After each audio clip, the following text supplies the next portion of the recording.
Hello student, मैं हूँ इति पटेल। आज हम पढ़ने वाले हैं कक्षा 12वीं का अध्याय 5 वंशागति एवं विविधता। वंशागति का अर्थ होता है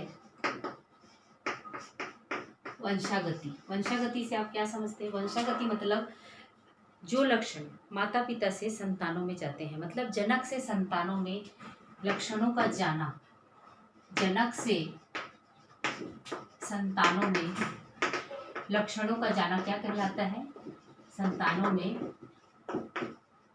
लक्षणों का जाना कहलाता है, लक्षणों का जाना वंशागति कहलाता है। वंशागति कहलाता है अर्थात माता पिता से संतानों में लक्षणों का जाना क्या कहलाता है? वंशागति कहलाता है। तो वंशागति का अर्थ क्या हुआ कि जैसे आप अपने पेरेंट के बिल्कुल एकदम समान नहीं होंगे, कुछ लक्षण आपके माता के समान होंगे, कुछ लक्षण आपके पिता के समान होंगे। तो इस तरह से लक्षणों का माता पिता से संतानों में जाना, एक पीढ़ी से दूसरी पीढ़ी में हस्तांतरण होना, यह जाना क्या कहलाता है? वंशागति कहलाता है। तो वंशागति कहलाता है। और वंशागति इस तरह से जो लक्षण, अब दूसरा शब्द आता है, शब्दावली को समझना बहुत जरूरी है। उसके अलावा दूसरा शब्द आता है अनुवांशिक लक्षण। अब जो लक्षण, अनुवांशिक लक्षण किसे कहेंगे? जो लक्षण माता पिता से संतानों में जाते हैं, उन लक्षणों को क्या कहा जाता है? अनुवांशिक लक्षण। तो इन परिभाषाओं को आपको याद करना होगा अच्छे से, ताकि आप वंशागति और विविधता के सारे सिद्धांतों को अच्छे से समझ सकेंगे। तो सबसे पहले हम वंशागति पढ़ लिए। जनक से संतानों में जाने वाले लक्षण, संतानों में लक्षणों का जाना वंशागति कहलाता है। अनुवांशिक लक्षण किसे कहेंगे? जो लक्षण या वे लक्षण जो माता पिता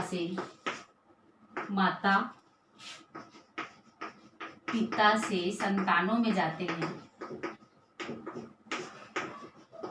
संतानों में जाते हैं या हस्तांतरित होते हैं, उन्हें क्या कहेंगे? उन्हें कहेंगे हम, उन्हें अनुवांशिक लक्षण कहते हैं। क्या कहते हैं? उन्हें अनुवांशिक लक्षण कहा जाता है। क्या कहते हैं? ठीक है। तो वे लक्षण जो माता पिता से संतानों में जाते हैं, माता पिता से संतानों में जाते हैं, उन्हें क्या कहते हैं? हम अनुवांशिक लक्षण कहते हैं। तो अब एक शब्द और आया है, विविधता। उसकी भी परिभाषा हम देख लेते हैं। विविधता, कुछ लक्षण माता पिता के समान होते हैं, वो लक्षण क्या कहलाते हैं? वे लक्षण जो माता पिता से संतानों में जो समान लक्षण जाते हैं, वो कहलाते हैं अनुवांशिक लक्षण। उसी क्रम में जो लक्षण माता पिता से भिन्न आ जाते हैं, वो लक्षण क्या कहलाएंगे? भिन्नता कहलाएगा। तो जनक से संतानों में जाने वाले भिन्न लक्षण या असमानता, जनकों से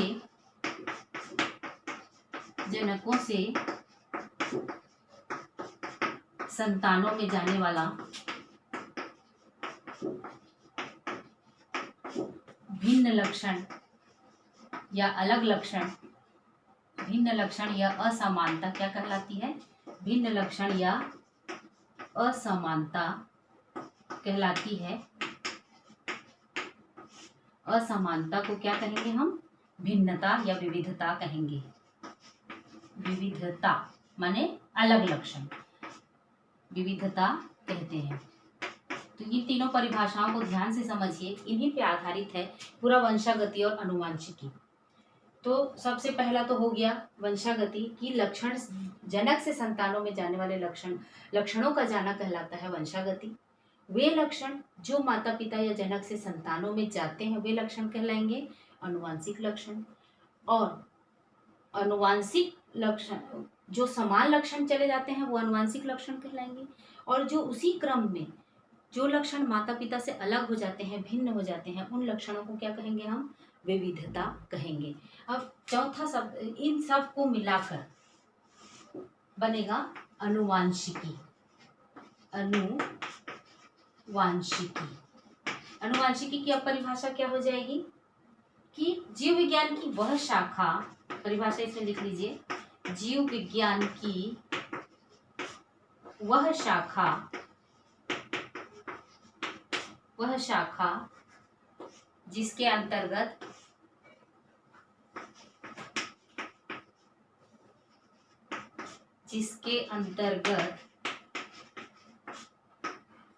किसका वंशागति, अर्थात वंशागति एवं विविधता का अध्ययन किया जाता है। वंशागति एवं विविधता का अध्ययन किया जाता है, वह शाखा क्या कहलाता है? अनुवांशिकी कहलाता है। अब पूरा अनुवांशिकी जो भी है, वह अनुवांशिकी है, वो किस पर आधारित है? वंशागति पर आधारित है। अब वंशागति जो है, वंशागति क्या है? लक्षणों का जाना। अब ये लक्षण किस बेस पर जाते हैं?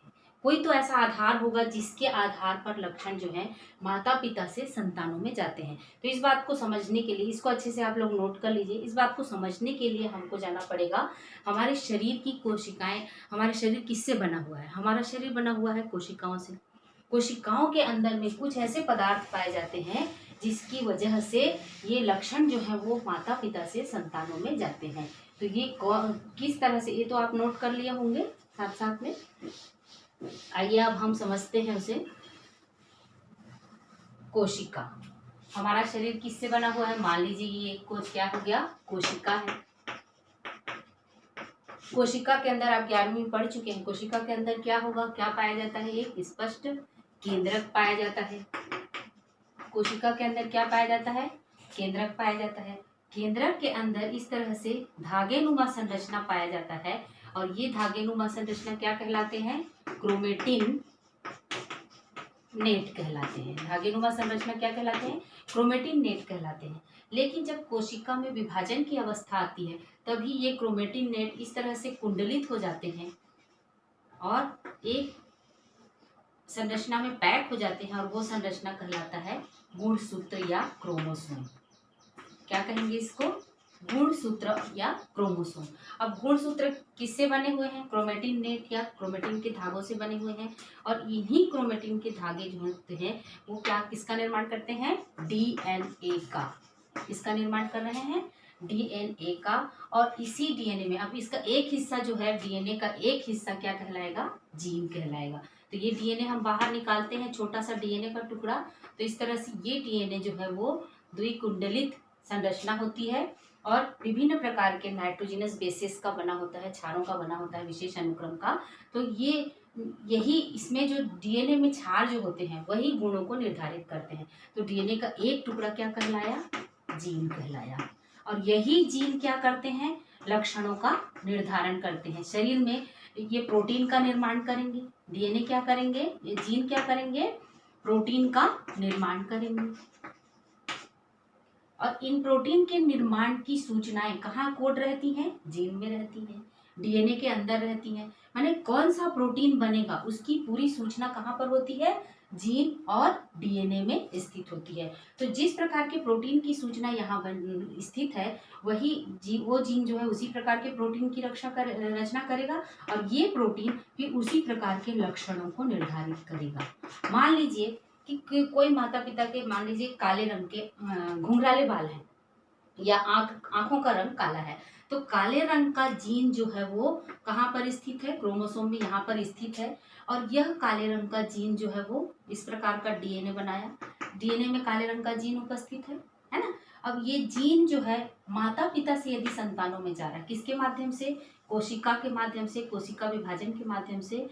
तो वो क्या करेगा? वो काले रंग का जीन जो है, काले रंग की आंखों की रचना करने वाला जीन किस प्रकार का प्रोटीन उत्पन्न करेगा? वो काले रंग की रचना करने वाला ही प्रोटीन उत्पन्न करेगा। काले रंग के लक्षण को, काले आंख के लक्षण को उत्पन्न करने वाला प्रोटीन उत्पन्न करेगा, और वही प्रोटीन फिर आंखों का रंग को, काला को निर्धारित करेगा। तो काले रंग का लक्षण जो है वो किस पर निर्धारित है?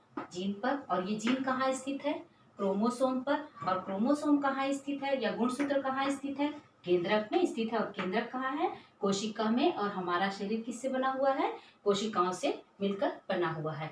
तो इस तरह से ये आपको क्लियर हो गया कि जीन क्या है और कहाँ स्थित होता है। कहाँ स्थित होता है जीन? कोशिका के अंदर कोशिका में केंद्रक के अंदर गुणसूत्रों पर विशेष निश्चित स्थानों पर स्थित होते हैं। तो इनको क्या कहा जाता है? जीन कहा जाता है, जो कि हमारे शरीर के विभिन्न लक्षणों को निर्धारित करते हैं। तो जीन क्या हो गई? जीन हो गई, जीन को हम क्या कहेंगे? अब पूरे किसकी इकाई हो गई? वंशागति या अनुवांशिकता। जीन क्या हो गई? वंशागति या अनुवांशिकता की इकाई। जीन क्या हो गई? वंशागति या अनुवांशिकता की इकाई। अब जीन को क्या कहेंगे हम? जीन को क्या कहेंगे? वंशागति की इकाई। तो आपको एक प्रश्न पूछा जाएगा कि अनुवांशिकता या वंशागति की इकाई क्या है? तो अनुवांशिकता या वंशागति की इकाई क्या हो गई? जीन है। और इसी पर पूरा जेनेटिक्स या अनुवांशिकी जो है वो पूरा अनुवांशिकी का विज्ञान आधारित है।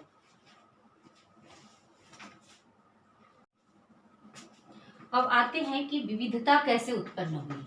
विविधता का आधार, एक प्रश्न और उठता है कि ये विविधता कैसे पैदा होती है। तो विविधता कैसे उत्पन्न होगा? जनकों से संतानों में जा रहा है विविधता। तो हम 11वीं की कक्षा में हम जनन के बारे में पढ़े हैं। जनन क्या होता है? अपने ही समान जीव उत्पन्न करने की क्रिया क्या कहलाती है? जनन। तो जनन हम कितने प्रकार का पढ़े थे? 2 प्रकार का पढ़े थे, अलैंगिक जनन और दूसरा क्या पढ़े थे? लैंगिक जनन। तो अलैंगिक जनन में क्या होता था? सिर्फ एक जनक की आवश्यकता होती थी। ये किनमें पाया जाता है? सरल प्रकार के जीवों में पाया जाता है, सरल जीवों में पाया जाता है। और लैंगिक जनन की क्या होता था? इसमें 2 जनकों की आवश्यकता होती थी, 2 जनकों की आवश्यकता, और साथ ही साथ ये जटिल जीवों में पाए जाते हैं। सरल जीवों का अर्थ हम एक उदाहरण इसका ले सकते हैं, जैसे कि अमीबा, इसके माध्यम से हम समझेंगे। और ये जटिल जीव क्या है? जैसे कि हम अपने आप मनुष्य को ले सकते हैं, मनुष्यों में जनन को समझ सकते हैं, उसके माध्यम से समझेंगे कि विविधता कैसे उत्पन्न होती है। तो अब हम देखते हैं अमीबा के। जैसे कि एक अमीबा ये इस तरह से अनियमित आकार का होता है, उसमें बीच में क्या पाया जाएगा? केंद्रक। केंद्रक में क्या होगा? गुणसूत्र स्थित होंगे और गुणसूत्र के अंदर जीन होंगे। और यही अब इसमें किस प्रकार का जनन पाया जाता है? अलैंगिक जनन पाया जाता है। ये बीच से बराबर इसके जीव द्रव्य और केंद्रक बराबर 2 भागों में बटेंगे और इस तरह से ये 2 अमीबा का निर्माण करेगा। ये है अलैंगिक जनन। अब दोनों अमीबा में क्या होंगे? केंद्रक भी इससे विभाजित हो रहे हैं, इसके गुणसूत्र भी विभाजित हो रहे हैं और दोनों में समान लक्षणों वाले, मान लीजिए अनियमित आकार के लक्षण को निर्धारित करने वाला जीन इसके कोशिका के भीतर में है। तो यह दोनों जो है वो कैसे उत्पन्न होंगे? आकार इनकी अनियमित ही होगी। मतलब ये है कि सरल जीवों में भी अनुवांशिकता का आधार कौन है? जीन है। इनके केंद्रक के भीतर भी गुणसूत्र हैं और इन गुणसूत्रों के अंदर जीन है और वही जीन इनके लक्षणों को निर्धारित करते हैं। लेकिन अंतर क्या है? इसमें सिर्फ एक जनक है, इसीलिए एक ही जनक में जो लक्षण पाए जा रहे हैं वही इनके दोनों संतानों में भी पाए जाएंगे। तो इनमें इनके फलस्वरूप बनने वाले जीवों को क्या कहा जाता है? क्लोन कहा जाता है। इनमें कोई भिन्नता नहीं आती, इनके लक्षण एक समान होते हैं। जैसे पेरेंट की शेप है, पेरेंट की आकृति है, वैसे ही इनके जनकों की, इनके संतानों की आकृति होगी। और हम देखते हैं, इसके अलावा हम देखेंगे कि लैंगिक जनन। लैंगिक जनन में क्या होगा?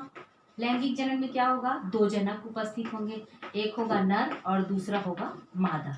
अब नर के कोशिका में भी केंद्रक होगा और मादा की कोशिका में भी केंद्रक होगा और इस केंद्रक में गुणसूत्र होंगे इस तरह से और गुणसूत्र के अंदर जीन उपस्थित होंगे। अब यही जीन जो है वो एक क्या बनाएंगे? नर जो होते हैं वो क्या बनाएंगे? नर युग्मक का निर्माण करेंगे, नर युग्मक का निर्माण करेंगे। और यह नर युग्मक जो है वो इस तरह से इनमें, ये मान लीजिए इनमें 46 या क्रोमोसोम कितना होता है? कुल निश्चित क्रोमोसोम की संख्या होती है 46 होती है। उसके युग्मक में क्रोमोसोम की संख्या कितनी होगी?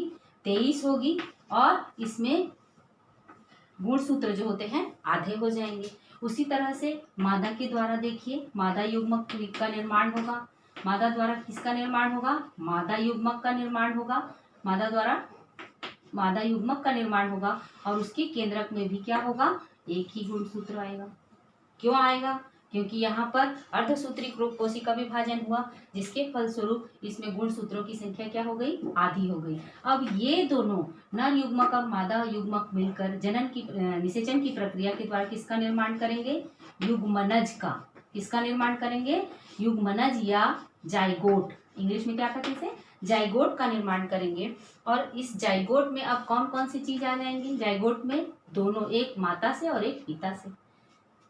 तो युग्मनज में या जाइगोट में माता और पिता दोनों के जीन है, और यही जाइगोट किसका निर्माण कर रहा है, नए जीव की उत्पत्ति कर रहा है, या नए जीव या संतान की उत्पत्ति कर रहा है। तो संतानों में अब माता पिता में जो लक्षण उपस्थित है वही किस में गए, युग्मकों के माध्यम से फर्टिलाइजेशन या निषेचन की क्रिया हुई और नए जीव का निर्माण हुआ, संतान का निर्माण हुआ। और लक्षण जो जीन माता पिता के, जो लक्षण माता पिता के जीन में उपस्थित थे युग्मकों के माध्यम से और निषेचन की क्रिया के फलस्वरूप नए जीवों में पहुंच गए, संतानों में पहुंच गए। तो इस तरह से हम मान सकते हैं, मान लीजिए जैसे हम काले आंखों के रंग के बारे में हम वहाँ पर एग्जाम्पल दिए थे, तो पिता का आंख का रंग मान लीजिए काला है और माता का जो है वो भूरा है ना। तो दोनों के एक एक जीन इसमें गए हैं, लेकिन उनमें से वही दिखाई पड़ेगा, दोनों तो नहीं दिखाई पड़ेंगे एक साथ, या उनमें से केवल एक जीन ऐसा दिखाई पड़ेगा, एक जीन का ही काला, या तो काला दिखाई पड़ेगा या भूरा दिखाई पड़ेगा। लेकिन इनमें से जो प्रभावी होगा, काला प्रभावी होगा तो संतान का आंखों का रंग कैसा होगा, काला होगा। और यदि भूरा रंग प्रभावी होगा तो संतान का जो है रंग, आंखों का रंग कैसा होगा, काला होगा। तो ये हो गया आनुवांशिकता की एक बेसिक बातें हैं समझने की, कि जीन क्या है, जीन कहाँ से आता है और भिन्नता कैसे उत्पन्न होती है। तो इस तरह से माता पिता और संतान दोनों के लक्षण इसमें जाएंगे, इनकी जीन जो होती हैं दोनों के मिलकर होंगे तो उनमें भिन्नता आ जाएगी। तो ये हो गया वंशागति और विविधता की बेसिक बातें या सामान्य बातें। अब आते हैं हम अनुवांशिकी के जनक किसे कहा जाता है। अनुवांशिकी का जनक किसे कहेंगे, ग्रेगर जॉन मेंडल, कक्षा 10वीं में आप पढ़ चुके हैं इसे। अनुवांशिकी के जनक, अनुवांशिकी के जनक हैं ग्रेगर जॉन, लिख लीजिए परीक्षा में आता है, Gregor John Mendel. Gregor John Mendel, इनका जन्म सन 1822 ईस्वी में हुआ और ये जर्मनी के सिलेसिया ग्राम में, जर्मनी के सिलेसिया ग्राम में की एक इनका जन्म हुआ। और ये बाद में ऑस्ट्रिया के, कौन से देश में, ये अक्सर कई बार परीक्षाओं में पूछ जाता है कि कौन से देश के पादरी थे करके, तो ऑस्ट्रिया के चर्च में क्या थे, पादरी थे। साथ ही साथ पादरी होने के साथ साथ ये गणित के क्या थे, गणित के अध्यापक भी थे। मेंडल क्या थे, गणित के अध्यापक भी थे। इनका जन्म हुआ था 1822 में, जर्मनी के सिलेसिया ग्राम में हुआ था। बाद में वो ऑस्ट्रिया गए, जर्मनी के पास में ही है देश, ऑस्ट्रिया गए, चर्च, वहाँ के चर्च में ये पादरी भी रहे और गणित के प्राध्यापक भी थे। तो ये चर्च के गार्डन में कई सारे पौधों को देखकर उनके मन में विचार पैदा होता था कि किस तरह के इनमें माने लक्षण जो हैं, एक पौधे का लक्षण दूसरे पौधे में कैसे जाता है। उन्होंने मटर के पौधे को गार्डन में उगाया और कई वर्षों तक, उनकी कई पीढ़ियों का अध्ययन किया। लगभग उन्होंने कितने वर्षों तक, 7 वर्ष तक उनका अध्ययन किया, लगभग 7 वर्ष तक उन्होंने अध्ययन किया। और किस पौधे पर अध्ययन किया, मटर के पौधे पर अध्ययन किया। और इसका मटर के पौधे का वैज्ञानिक नाम क्या होता है, पाइसम, ये भी याद रखना चाहिए आप लोग को, पाइसम सटाइवम। क्या नाम है मटर के पौधे का वैज्ञानिक नाम, पाइसम सटाइवम। तो उन्होंने मटर के पौधों को ही क्यों चुना, एक प्रश्न यह भी आता है कि उन्होंने मटर के पौधों को ही क्यों चुना। तो मटर के पौधों को चुनने का पहला कारण था, मटर, एक चीज और है, अनुवांशिकता के नियमों को उन्होंने अपने मटर के पौधों में प्रयोग किए और नेचुरल हिस्ट्री नामक पत्रिका में दिए, नेचुरल हिस्ट्री नामक पत्रिका में उन्होंने प्रकाशित किया। लेकिन जब तक वो जीवित थे तब तक उनके कार्यों का मतलब श्रेय उन्हें नहीं मिल सका, वैज्ञानिक उनके कार्यों के बारे में जान नहीं सके, क्योंकि नेचुरल हिस्ट्री जो पत्रिका थी वो इस लोकल थी, बहुत ही स्थानीय थी और बड़े बड़े वैज्ञानिक इसको पढ़ते नहीं थे, जिसके कारण उनका श्रेय जो है, मेंडल के कार्यों का श्रेय उनके जीते जी नहीं हो सका। उनकी मृत्यु के बाद कुछ वैज्ञानिकों ने, जैसे कि Hugo de Vries, Carl Correns और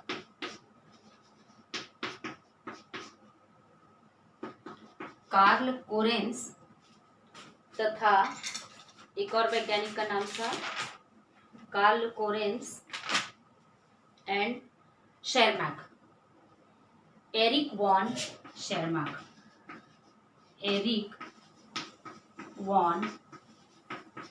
शेरमैक, ये तीनों वैज्ञानिकों ने मेंडल के कार्यों को, उनके रिसर्च पेपर को, उनके अनुसंधान पत्रों का बहुत अध्ययन किया और बहुत मेहनत के साथ, बहुत प्रयास के बाद में इनके कार्यों को एक नियम के रूप में प्रतिपादित किया। और वो नियम क्या कहलाया? मेंडल के वंशागति के नियम, जिसको आपको अल्टीमेटली हम वो पढ़ाने वाले हैं, मेंडल के वंशागति के नियम। इतनी व्याख्या हम इसलिए कर रहे हैं क्योंकि आपको अच्छे से ये नियम समझ में आए।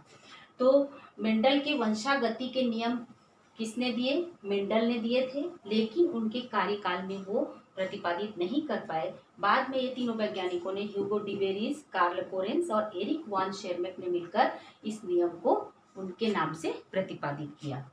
ठीक है, तो ये नेचुरल हिस्ट्री नामक पत्रिका में किए। ये तीनों वैज्ञानिकों के नाम, अनुवांशिकी के जनक, ये सब आपको याद रहना चाहिए। मटर के वैज्ञानिक नाम पाइसम सटाइवम। अब मटर के पौधों को उन्होंने क्यों चुना? मेंडल ने मटर के पौधों को ही क्यों चुना?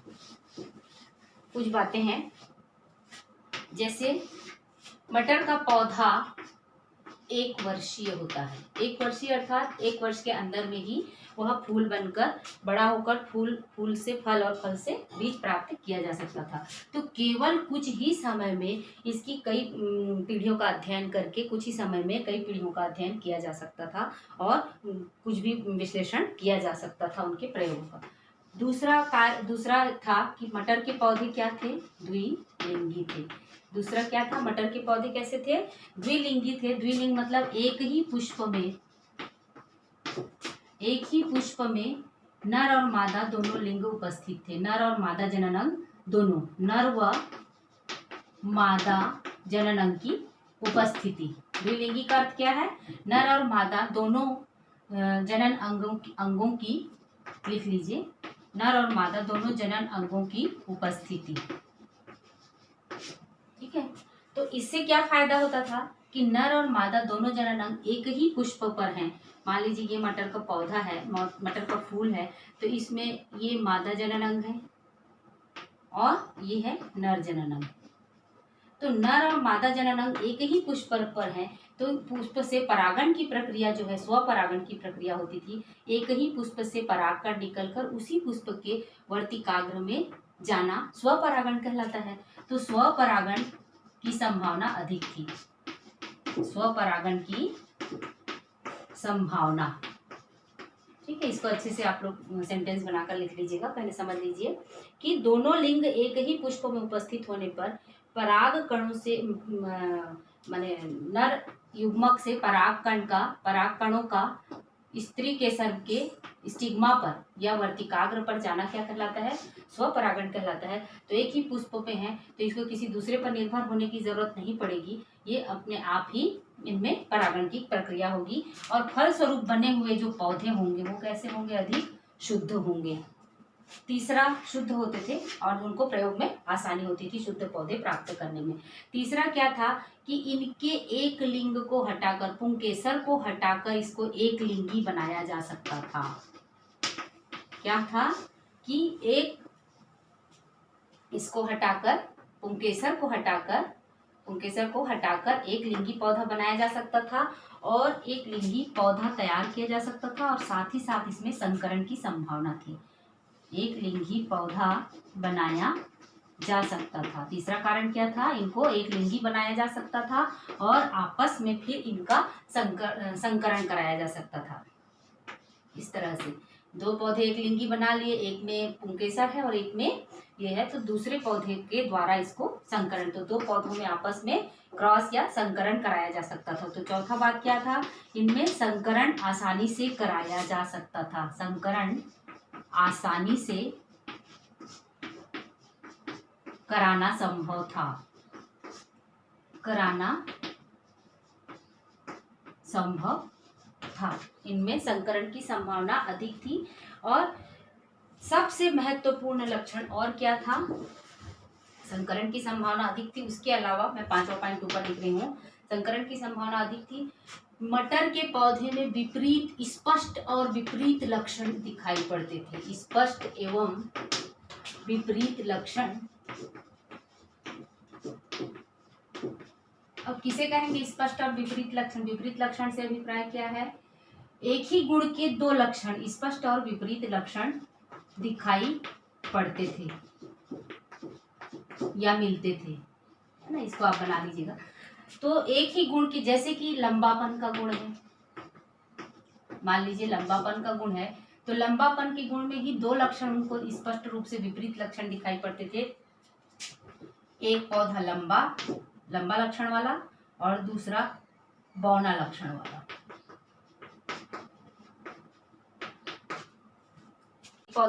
एक पौधे में लंबेपन का गुण था तो दूसरे में बौनेपन का गुण था।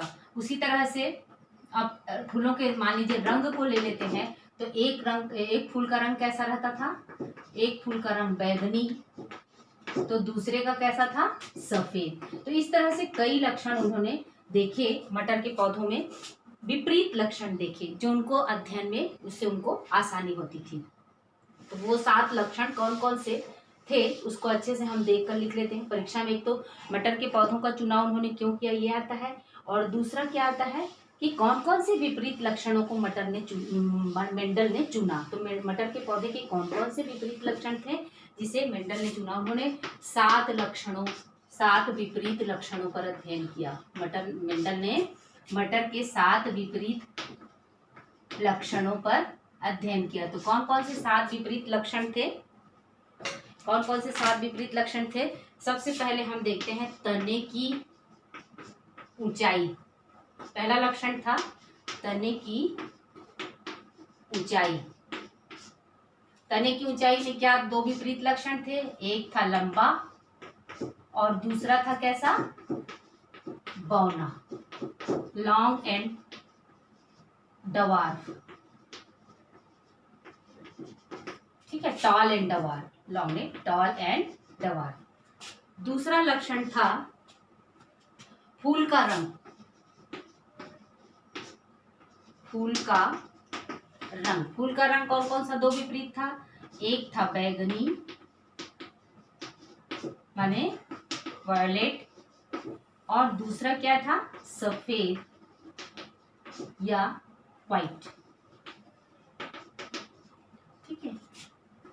तीसरा लक्षण उन्होंने लिया था फूल की स्थिति।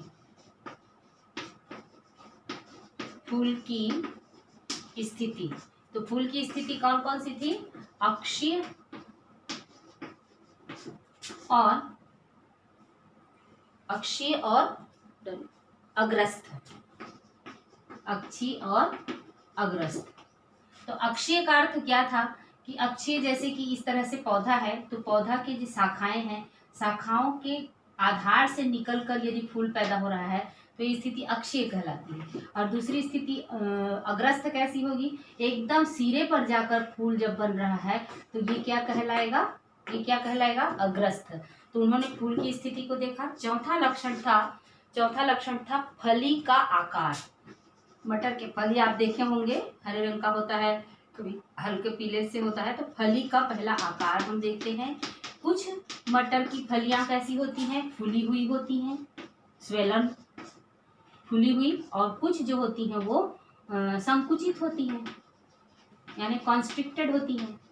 तो इसको क्या बोलेंगे, स्वेलन एंड कॉन्स्ट्रिक्टेड। ठीक है। 5वां था फली की स्थिति, फली का आकार, उसके बाद फली का रंग। एक ही प्रकार के लेंगे तो आपको कंफ्यूजन नहीं होगा। हम पहले तने लिए, फूल लिए, फिर फल लिए, उसके बाद हम बीज लेंगे ताकि आपको याद करने में आसानी होगा। तो फली का आकार, उसके बाद फली का रंग। तो फली का रंग भी दो प्रकार से होता था, एक होता था हरा और दूसरा पीलापन लिए हुए। तो हरा यानी कि ग्रीन और दूसरा है पीला यानी कि येलो। ये हो गए 5 लक्षण। उसके बाद हम आते हैं छठवां, इसको बिटा दें। छठवां लक्षण होता था, छठवां लक्षण क्या था? बीज का आकार। बीज का आकार ये कैसा होगा? गोल और झुर्रीदार। बीज का आकार कैसा? गोल और झुर्रीदार, अर्थात राउंड एंड रिंकल्ड। सातवां था बीज का रंग। बीज का रंग, तो बीज का रंग कैसा कैसा था? हरा, हरे बीज वाले मटर के पौधे होते थे, और पीले।